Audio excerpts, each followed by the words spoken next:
नमस्कार, मैं राजीव बंसल। आप देख रहे हैं हाँसी की आवाज़। शहर की सूरत हाल हम आपको दिखाते रहते हैं। ज़िला बन गया हाँसी और इसकी ज़िले की हम दिखाते हैं कि ज़िला कितना सुंदर है, कितने सुंदर सुंदर पार्क हैं ज़िले के अंदर। क्या हाँसी शहर की गंदगी मुक्त हो गया है? क्या पार्कों की दुर्दशा ख़त्म हो गई है? क्या शहीदों के नाम पर बनाए गए पार्क उस शहीद की आंखों में आंसू टपक रहा है? ये सब जानने के लिए आज हम पहुँचे हैं सन्नी इलाहाबादी जी, जो एक बहुत सोशल एक्टिविस्ट हैं और भगत सिंह पार्क मार्केट के प्रधान भी हैं। उनके बुलाए पर और शहीद लाला हुक्मचंद पार्क में पहुँचे हैं, जो वकील कॉलोनी के बिल्कुल सामने पड़ता है और जिसे हम एक टाउन पार्क भी कह सकते हैं कि सबसे बड़ा पार्क है। ऐसे ही पता नहीं कितने पार्क हैं हाँसी शहर के अंदर और उनका सूरत हाल हम जानने के लिए यहाँ पहुँचे हैं। और सन्नी इलाहाबादी जी की जुबान से ही हम पूछेंगे कि पूरे शहर के अंदर गंदगी का क्या आलम है, क्या साफ़ सफाई है, क्या पार्कों की दुर्दशा ख़त्म हो गई है या ऐसे ही बिल्कुल अपने उजड़े चमन की तरह यहाँ पार्क पूरे शहर के अंदर फैले हैं। सबसे पहले तो मैं इलाहाबादी जी, आपका दूसरी तीसरी मर्तबा हमारे चैनल पे आ रहे हैं। वैसे तो कई बार आ चुके हैं, लेकिन इन मुद्दों को लेकर हम लगातार कंसिस्टेंटली आपसे तीसरी मुलाकात कर रहे हैं। और मैं अपने चैनल हाँसी की आवाज़ पर आपका हार्दिक अभिनंदन करता हूँ। I welcome on my media Hansi की आवाज़। Thank you very much Bansal ji. मैं बहुत आज आपने हमें याद किया, किस लिए याद किया? मैंने आज आपको याद किया बंसल जी, जिस तरह पूर्व में भी आप लोगों ने मीडिया है जो एक आम आदमी से लेकर के बड़े नेता की आवाज़ को बुलंद करती है, समाज के अंदर एक आईने का काम करती है। तो आज एक बड़ा महत्वपूर्ण विषय था जो कि अगेन एक अलार्मिंग है शहर के लिए, और इस स्थिति से निपटने के लिए हम लोगों को, प्रशासन को भी चेतना में लाना होगा। क्योंकि जिस तरह आप देखेंगे कि जून जुलाई की छुट्टियों में बच्चे जो हमारे हैं आजकल, जो सड़कों पे गलियों में, हमारे टाइम जब हम बचपन में थे तो वहीं खेल दिया करते थे, लेकिन आज वो सब लोग बच्चे भी मॉडर्न हैं और मॉडर्न टेक्निक से ही वो अपने टाइम को स्पेंड करना चाहते हैं। शहर में एक बहुत बड़ा पार्क है हमारे पास, लाला हुक्मचंद जैन पार्क, जिसमें लाखों रुपए लगा करके इस पार्क का निर्माण हुआ। करोड़ों लाखों करोड़ों लगाकर इस पार्क का निर्माण हुआ, लेकिन कुछ हज़ारों रुपए खर्च ना करके इसको फिर से धकेल दिया गया है वापसी की तरफ, जहां इसकी उन्नति तो नहीं कहूँगा, मैं यही कहूँगा कि दुर्गति हो गई है। पार्क की जो हालात है वो बड़े सुस्त हैं। जहाँ पराए पार्क, अजय जी, यहाँ जो पराए पार्क जो होते हैं वो शहर की सुंदरता का प्रतीक होते हैं, वहीं एक फेफड़ों का काम भी करते हैं। इनसे निकली ऑक्सीजन से हमें प्राण मिलते हैं, हमें नहीं, हर जीव जंतु को प्राण मिलते हैं। प्लांटेशन होती है। लेकिन हमने ये देखा है कि मैंने जब पता करा, जब इस पार्क में मैं रेगुलर आता हूँ, रात के टाइम, शाम के टाइम भी आता हूँ, अगर थोड़ा देर हो जाए तो आप देखेंगे यहाँ 100 से तकरीबन ज़्यादा लाइट लगी हुई हैं, जिसमें 10 जो लाइट हैं वो दुरुस्त हालत में है और बाकी 90 लाइट है वो बंद हैं। हमारी महिलाएं, हमारी बच्चियाँ, बहनें, वृद्ध लोग सब इस पार्क में आते हैं, लेकिन यह मूलभूत जो चीज़ों की ज़रूरत है, जो वांटेड चीज़ें हैं, उनका भी अभाव है। आप देखेंगे शौचालय किस तरह से सुस्त हालत में है। मैंने सोचा प्रत्यक्ष को प्रमाण की ज़रूरत नहीं है, an action can speak more than words, इसलिए मैंने आपको निमंत्रण दिया, आप खुद यहाँ पर आकर के स्थिति और का जायज़ा लो। क्योंकि मात्र मेमोरेंडम देना, मैं मेमोरेंडम फिर जाके दे आता, लेकिन मैं ये चीज़ें दिखा नहीं सकता था। ये चीज़ें आपका कैमरा ही दिखा सकता है अधिकारियों को भी। IAS IPS जो बड़े बड़े पद पर अधिकारी बैठे हैं, उन्हें भी पता है कि पूरे हिंदुस्तान में जून के महीने में छुट्टियां होती हैं और छुट्टियों में बच्चे सारा दिन मोबाइल में घुसे होते हैं, और हर पेरेंट्स चाहते हैं कि नहीं, मोबाइल को छोड़ करके बच्चों की एक्टिविटीज़ हों ताकि वो लेथार्जिक फील ना करें, एक एंथुसिज्म उनके अंदर क्रिएट हो, एनर्जेटिक हो, इसलिए वो पार्क की तरफ रुख करते हैं। लेकिन ये वो पार्क है जहाँ पर 0.25 किलोमीटर 1 किलोमीटर के दायरे में क्षेत्रफल में पार्क बना है, जिसमें 100 लाइटों में से मात्र 10 लाइटें जल रही हैं। और अगर बंसल जी बात करूं, अगर हमारे घर में 3 कमरे हैं तो वहाँ भी 12 लाइटें होंगी। इतने बड़े पार्क के अंदर आप देखिए, फुहारे जो फाउंटेन्स यहाँ लगे थे मात्र नाम के लिए, वो चलते ही नहीं। अब टाइम था उनको चलाने का, बच्चे उन्हें देख के प्रसन्न होते, खुश होते। दूसरी बात, हमने एक चीज़ और देखी है, जब अपने छोटे से घर को छोड़कर हम कहीं घूमने जाते हैं तो हम पड़ोसी की या रिश्तेदारी की जिम्मेवारी लगाते हैं कि आप केयर टेकर बन करके हमारी अनुपस्थिति में घर का ध्यान रखना। जी जी। तो क्या ये हमारी शहर की संपत्ति नहीं है? क्या हमें इनके लिए बंदा नहीं रिक्रूट करना चाहिए? सनी जी, मैं जानना चाहूँगा, ये तो रही लाला हुक्मचंद जैन पार्क जो सबसे बड़ा हांसी का पार्क कहलाता है। उसके बाद आता है अमटी तालाब पार्क, एक ऐतिहासिक झील है, और उसके सामने ऐतिहासिक एक बहुत बड़ा किला भी है, जिसे हम कहें कि पृथ्वीराज चौहान का किला है। और उसकी आबो हवा तो इतनी है कि चारों तरफ बहुत सराउंडिंग्स हो जाती हैं, लेकिन पार्क की दशा और दुर्दशा क्या है उसकी बताइए। मैं कह रहा हूँ Bansal ji, it's not about a single park. इस पार्क की बात नहीं है, सारे पार्कों की बात ही कर रहा हूँ। उसका रीज़न क्या है? प्रशासनिक अधिकारी जो भी है वो मॉनिटरिंग के लिए नहीं आ रहे। दूसरी बात क्या है, यहाँ गार्ड रिक्रूट ही नहीं है। अगर गार्ड को आप लोकेट करो, यहाँ आवारा पशु अंदर आ जाते हैं, माली नहीं है, गार्डनर नहीं है, तो गार्डिंग नहीं हो रही। अब आप देखिए किस तरह से टूटी कुर्सियां हैं। यहाँ कोई नहीं होगा तो निश्चित तौर से कुर्सी को तोड़ के फाड़ के वो जो लोग जिनको पैसे की बहुत ज्यादा जरूरत है, देखिएगा कि इस तरह से भी ये हाल देखिएगा। आप ये हाल देखिए, क्या बदहाल हाल है। इधर पेड़ देखिए, आप पौधे देखिए, पानी के अभाव के चलते, माली के ना होने के कारण किस तरह सूख गए हैं। ये जो कल हमें क्या ऑक्सीजन देंगे, जो खुद अपनी जिंदगी को जीने के लिए स्ट्रगल कर रहे हैं। ये पौधा नहीं, ये ठूठ हो चला है। फिर मैं बता दूं कि एक डड्डल पार्क है जी।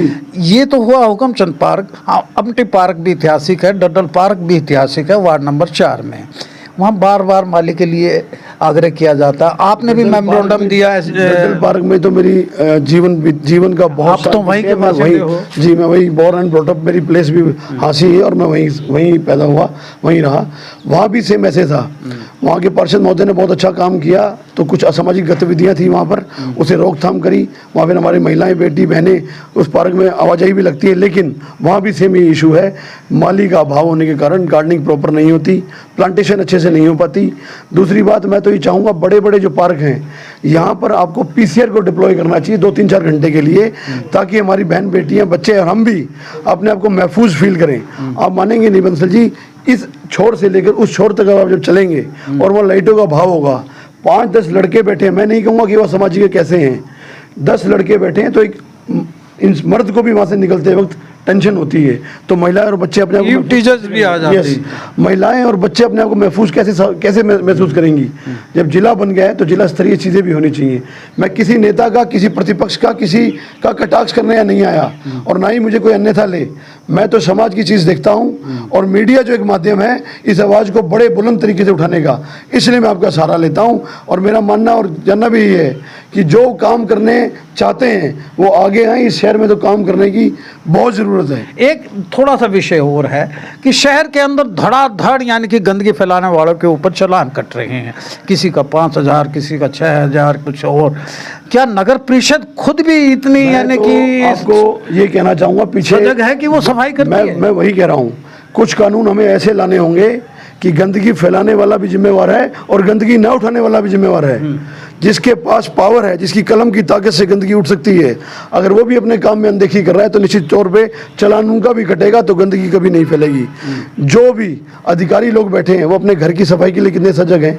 तो फिर ये सफाई हमारे सारे समाज का घर तो है, ये सारे समाज का घर है। यहाँ पर आपने एक बंदा लोकेट भी नहीं किया हुआ जो इसको देख रखाव कर सके, जो इसका केयर टेकर बन सके, बिना किसी मतलब संभालने वाले के। लवारिस वस्तु का हमेशा यही दुर्दशा होती है। तो पार्क भी आज लवारिस हालात में पड़े हैं। यानी कि कितने महीने हो गए हैं जो गंदगी का जो 31 मार्च के बाद, मैंने 2 दिन पहले इस पे वर्कआउट किया। मैंने किसी से पूछा तो उन्होंने बोला 31 मार्च के बाद इन पार्कों के रख रखाव के लिए टेंडर ही नहीं खुले। जब टेंडर ही नहीं खुले तो फिर भरेगा कौन, और भरेगा कौन नहीं, तो फिर किसी को मिलेगा किसको, और फिर सफाई होगी। रोड स्वीपिंग के ठेके नहीं उठे। ये देखिएगा कि हमारे साथ हैं संजय इलाहाबादी जी, इनसे भी जानेंगे कि क्या शहर को आप कितने स्वच्छता में और पार्क की दुर्दशाओं में कितने नंबर देते हैं कि ये बड़ा खूबसूरत पार्क हैं, उजड़े चमन नहीं है, आपको लगता है? सर, सभी से पहले आपके चैनल के माध्यम से देख रहे जो आपके दर्शक हैं उनको सबसे पहले जय श्री राम। उसके बाद जैसा कि अभी सन्नी जी ने सारी डिटेल बताई है कि भाई पार्क के अंदर किस किस चीज़ की कमी है, और जब इसको स्टार्टिंग में बनाया गया था बहुत पैसा लगा करके, करोड़ों रुपए लगा करके, जैसे कि बताया आपने, उस हिसाब से देख लो कि आज की डेट में देखोगे कि किसी भी चीज़ के अंदर कोई सफाई नहीं है। कुर्सियां हैं तो वो टूटी हुई हैं, बाथरूम है तो वो स्वच्छ नहीं है, पीने का पानी है तो वो ठंडा नहीं है। तो उसके बाद जो मेन, जो रात को अगर हम लोग आम नागरिक अगर मान लो यहाँ पे घूमने आता है तो लाइट्स तो जितनी भी लगी हुई हैं सारी यहाँ के यहाँ नियर अबाउट मेरे ख्याल 10% ही जलती होंगी। शो लैंप 100 लैंप पोस्ट हैं यहाँ, नियर अबाउट हैं इसमें लाइटिंग हैं। तो मैं ये कहना चाहता हूँ हमारे हांसी शहर के अंदर जो ये पार्क है ना, लिमिटेड से पार्क बने हुए हैं। अगर हम इसको संभाल कर रखेंगे ना, अगर इतना पैसा लगाया गया है लोगों के लिए, तो मैं चाहूंगा कि लोग इसका हर रोज जो अपना लाभ उठाते हैं, तो वो अगर सफाई रखी जाएगी, चीज़ों को रोज की रोज दुरुस्त किया जाएगा, तो लोग इसका लाभ उठा सकेंगे। इसके बाद में आप लोगों के माध्यम से एक लाइन और कहना चाहता हूँ। हाँ, कहिए। हम जब जो ये हाईवे है अपना मेन हाईवे, यहाँ पे जब हम चलते हैं, मतलब बाइक पे जाते हैं या पैदल भी जाते हैं, आपने अब देखा होगा गर्मी बहुत, मतलब जो डिग्री जो उसका टेम्परेचर है वो लगभग 50 के नियर अबाउट पहुंच चुका है। 48-49। तो हम लोग जब चलते हैं ना रोड के ऊपर तो गर्मी बहुत होती है। मैं ये चाहता हूँ जैसे कि रोड के बीच में जो डिवाइडर लगे हुए हैं उनके बीच में लाइट्स लगाई गई हैं, जरूरी भी हैं वो। उसके साथ साथ मैं ये चाहता हूँ कि वहां पे अगर पेड़ लगाए जाए ना तो रोड का जो टेम्परेचर है वो बहुत डाउन आ जाएगा। प्लांटेशन जरूरी है, वो बहुत जरूरी है। और मैं एक लोगों से भी अपील करना चाहूंगा, हांसी वासियों से हाथ जोड़कर अपील करूंगा कि सभी लोग अपनी एक जिम्मेवारी समझ के एक एक पेड़ जरूर लगाएं। ग्रीन यानी कि बेल्ट जरूर हो। बिल्कुल। जहाँ भी उनको जगह मिले, जहाँ भी उनको कहीं पे भी रोड पे, तो एक पेड़ जरूर लगाएं। और मैं जरूर दोबारा अपील करना चाहूंगा कि जो रोड पे है ना, यहाँ पे प्लांटेशन जरूर करनी चाहिए प्रशासन। धन्यवाद साहब। मेरे साथ है, बताइए। एक चीज और बताना चाहूँगा, पीछे जो आपने हमारी बात को एस्केलेट भी किया, उठाया भी, हाईलाइट्स भी किया, जो मैं मेमोरेंडम दे के आया था कि सीवरेज क्लीनिंग कर दो बिकॉज अभी रेनी सीजन आने वाला है। तो मैं धन्यवाद करना चाहूँगा एसडी साहब का, उन्होंने हमारी बात को अमली जामा पहनाने का कार्य किया और सफाई भी शुरू हो गई। लेकिन मैं आपके चैनल के माध्यम से एक बात और बताना चाहता हूँ, जहाँ भी डिस्पोजल हैं, जहाँ मोटर्स लगी हैं वाटर को, पानी को खींचने के लिए स्विमिंग मोटर्स है जो, वो दुरुस्त हालत में नहीं। बंसल जी, समादा रोड के ऊपर जो हमारा डिस्पोजल लगा है वहाँ 6 मोटर लगी हैं, जिसमें आज तक कोई अधिकारी वहाँ देखने भी नहीं गया। उसमें 5 जो मोटर है वो वर्किंग में है ही नहीं, सिर्फ एक काम कर रही है मोटर। दूसरी जगह खरड़ चुंगी पे 2 मोटर है, वहाँ पर एक मोटर, तोशाम चुंगी पे 2 मोटर है, वहाँ पे एक मोटर काम कर रही है। बेवानी रोड पे 2 मोटर है, वहाँ भी एक मोटर काम कर रही है। अनाज मंडी में 2 मोटर है, वहाँ भी एक मोटर काम कर रही है। आप वहाँ जाकर की स्थिति को देखो।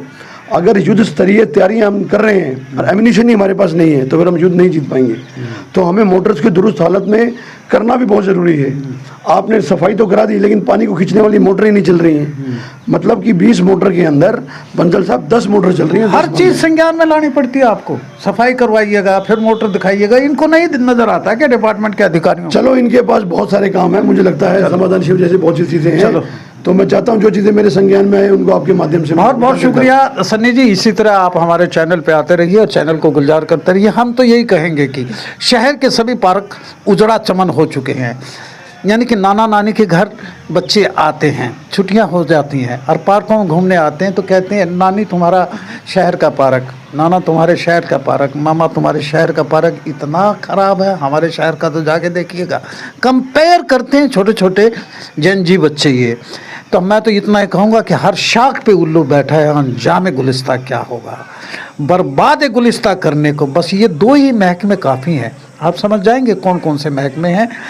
मैं फिर कहता हूँ कि महकमे जाग जाइएगा, शहर की सूरत हाल सुधारिएगा, वरना इन जैसे सामाजिक संस्थाओं को आगे आना पड़ेगा और आप लोग यानी कि फिर जागेंगे, सचेत होंगे। देखते रहिए हांसी की आवाज़। वीडियो को ज़्यादा से ज़्यादा शेयर कीजिए, हमारे पेज को फॉलो कीजिए और कमेंट सेक्शन में जाके कमेंट ज़रूर कीजिएगा कि इन पार्कें जो उजड़े चमन हुए हैं कभी सुधार भी होगा क्या इन